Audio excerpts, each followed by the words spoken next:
Good morning class sixth. Line and angles हम start कर रहे हैं आज 7th चैप्टर आपका। देखें, आप कॉमिक पोर्शन से सीधा शुरुआत करते हैं और आपके रिस्पॉन्सेस कम क्यों होते जा रहे हैं ये मुझे समझ नहीं आ रहा है, क्योंकि आपको पता भी है कि आपको सबको रिस्पॉन्ड करना है, आप सबको होमवर्क भेजना है, स्टिल आप ध्यान नहीं दे रहे हो। ठीक है, तो ये अच्छी बात नहीं है और अगर ज़रूरत पड़ी तो मैं फिर कॉलिंग शुरू करूँगा आप लोगों को कि क्यों आपको क्या दिक्कत है। मतलब अगर कोई प्रॉब्लम है तो वो सेंड करो कि ये प्रॉब्लम है, लेकिन रिस्पॉन्स ना देना ये अच्छी बात नहीं है। ठीक है, नाउ हम शुरू करते हैं। Afedek, Drildek, Astrodek and Clondek were sailing in boats. तो एफेडेक, ड्रिल डेक, एस्ट्रोडेक और ड्रिल डेक, क्लोन डेक, ये 4 एलियंस हैं और ये क्या कर रहे हैं, बोट में घूम रहे हैं, बोट में सेल कर रहे हैं, या सेलिंग का मतलब है कि चला रहे, बोट में घूम रहे हैं। They decided to have a race, और उनके दिमाग में आता है कि हम रेस करेंगे। नाउ वो तैयारी कर लेते हैं रेस की। Now come to all four started with enthusiasm. All four started with enthusiasm. Both the boats were sailing parallel to each other. दोनों की नावें तेजी से तैर रही थीं एक दूसरे के पैरेलल। पैरेलल का मतलब आप समझते हो, टू ईच अदर, एक दूसरे के बिल्कुल पैरेलल, यानी बिल्कुल एक साथ दोनों बोट्स जो हैं वो जा रही थी। Suddenly Astrodek found that the direction instrument in his boat was not working. तो जो डायरेक्शन इंस्ट्रूमेंट था, जो विच इज़ शोइंग डायरेक्शन, है ना, डायरेक्शन इंस्ट्रूमेंट केवल डायरेक्शन शो करता है कि किस दिशा में, किस डायरेक्शन में उनकी बोट मूव कर रही है, उनकी बोट सेल कर रही है, उसको वो शो करता है। वो उनका गड़बड़ था। Both Astrodek and Clondek became worried. तो एस्ट्रोडेक और क्लोनडेक साथ साथ थे, तो दोनों बड़ी चिंता में पड़ जाते हैं। They however knew that they have to use wind direction to optimize their speed. तो अब उन्होंने सोच लिया कि उन्हें विंड डायरेक्शन को यूज़ करना पड़ेगा अपनी स्पीड को ऑप्टिमाइज़ करने के लिए। ठीक है, तो उन्होंने कहा कि अब हम विंड डायरेक्शन को यूज़ करेंगे, है ना। Optimum speed can be attend when the sail makes a 45 degree angle, 45 degree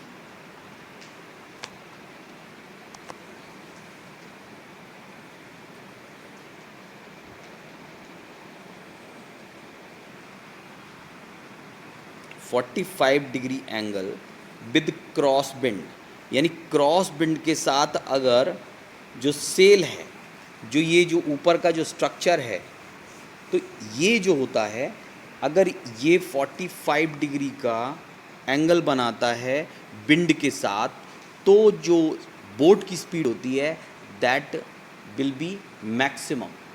ठीक है, वो मैक्सिमम होगी if Afedek and Drildek are already making optimum use of wind.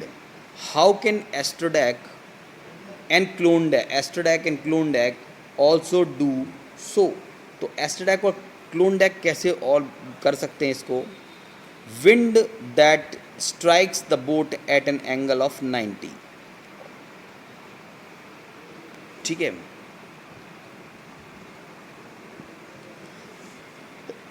तो उस स्पीड में, जो स्पीड उनकी बताने वाला जो मीटर था, जो डायरेक्शन बताने वाला मीटर था, उसके बगैर उनको ये पता नहीं लगने वाला था कि हमारी जो विंड की डायरेक्शन है वो ऑप्टिमम कब है। तो वो कैसे अपनी डायरेक्शन, अपनी नाव, जो उनकी जो बोट थी, उस बोट की स्पीड को मैक्सिमम रखेंगे, केवल ये अंदाज करके कि उनकी जो डायरेक्शन है वो मैक्सिमम है। तो आपको इसके बेसिस पर मिस्ट्री, वही मिस्ट्री करनी है। मिस्ट्री कैसे, क्या इसमें निकालना क्या है, एक्चुअली में निकालना क्या है, तो इसमें क्या निकालना है, इसमें ये निकालना है कि वो बिना जो विंड मीटर उनका है, जो उनका डायरेक्शन मीटर है, उस डायरेक्शन के बारे में जाने बिना, अगर डायरेक्शन मीटर का मतलब ये है कि उससे ये पता लग जाता है कि बोट किस डायरेक्शन में जा रही है, और दूसरा उनको एंगल की जानकारी हो जाती है कि किस एंगल पर बोट जो है वो मैक्सिमम स्पीड में होती है। तो मिस्ट्री पे आपको ये लिखना है। और दूसरा, इसके बाद इस मिस्ट्री को सॉल्व करने के लिए इन लोगों ने क्या बात की वो देखें। एफएडैक क्या कह रहा है, बोथ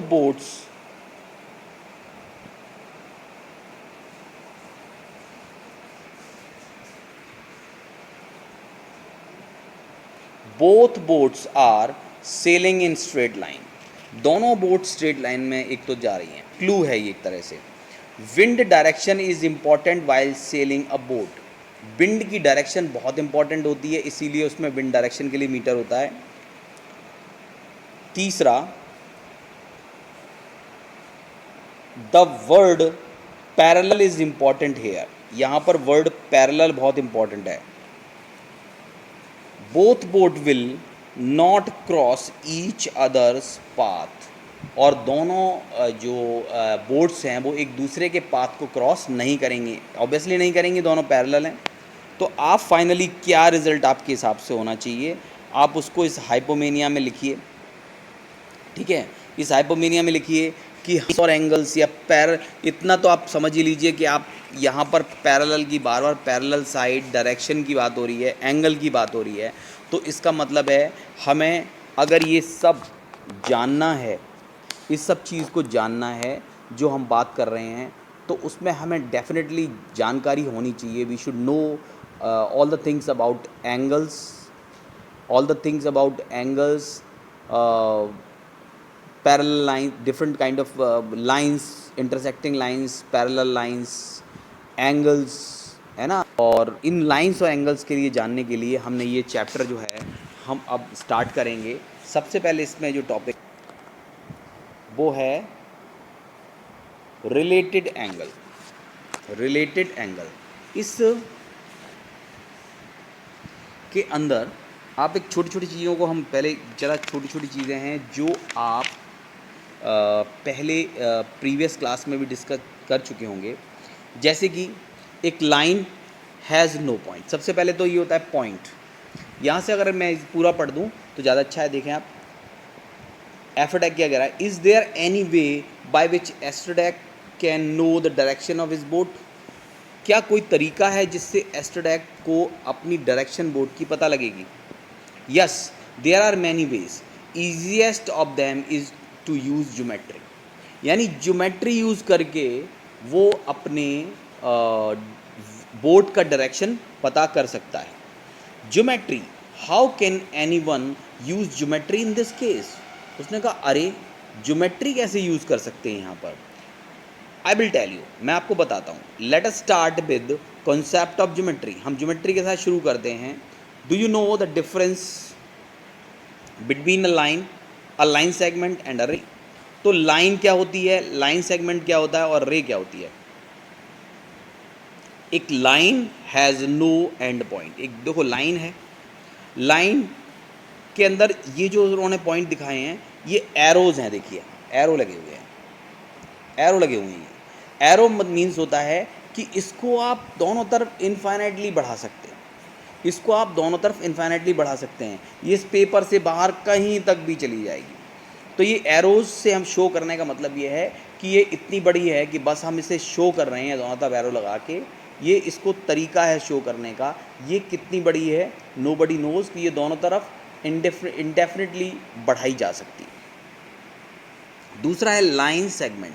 लाइन सेगमेंट का मतलब है दो फिक्स पॉइंट ए और बी, दोनों फिक्स पॉइंट हैं, बस इतनी ही इसकी लंबाई है, इसकी लेंथ इतनी है, बस यहाँ से शुरू होती है, यहाँ ख़त्म हो जाती है।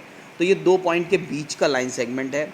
और तीसरा होता है रे, जिसमें क्या होता है एक फिक्स पॉइंट होता है, ओ फिक्स पॉइंट, और इज ए फिक्स पॉइंट या ओरिजिन पॉइंट है, यहाँ से ये रे निकल रही है और इस तरफ को वो कहाँ तक जा रही है, नोबडी नोज़ कि इसको भी इंडिफाइनेटली या इनफाइनेटली लार्ज किया जा सकता है, ये इनफाइनेटली कहीं तक भी बढ़ाया जा सकता है। ठीक है, तो लाइन जो दोनों तरफ इनफाइनेटली बढ़ाई जा सकती है, लाइन सेगमेंट जो दोनों फिक्स पॉइंट के बीच का मेजरमेंट होता है, एक फिक्स पॉइंट के बीच की लाइन है, बस इतना समझ लें। और रे में एक फिक्स पॉइंट होता है और एक इनफाइनेट ऐसा पॉइंट होता है जो इनफाइनेटली लार्ज होता है, कहीं तक भी आप बढ़ाते चले जाओ। तो ये तो हो गया लाइन सेगमेंट और रे। इसके बाद आता है angle. An angle is an inclination between two rays, दो रेज के बीच का इंक्लिनेशन, एक रे उसका और रेज कैसी, सेम वर्टिसेस पर, सेम वर्टेक्स पर, सेम वर्टेक्स से ओरिजिनेट हो रही हैं, ओरिजिन पॉइंट इनका सेम है, ओ से ये निकल रही हैं, ओ से ये निकल रही है और ओ से ये भी निकल रही है। ओ ए और ओ बी दो रेज हैं जो सेम और ओरिजिन है, इनका सेम वर्टेक्स है, और इनके बीच का जो इंक्लिनेशन, जो झुकाव इनके बीच का है, जो इंक्लिनेशन इनके बीच का है, इसको बोलते हैं एंगल।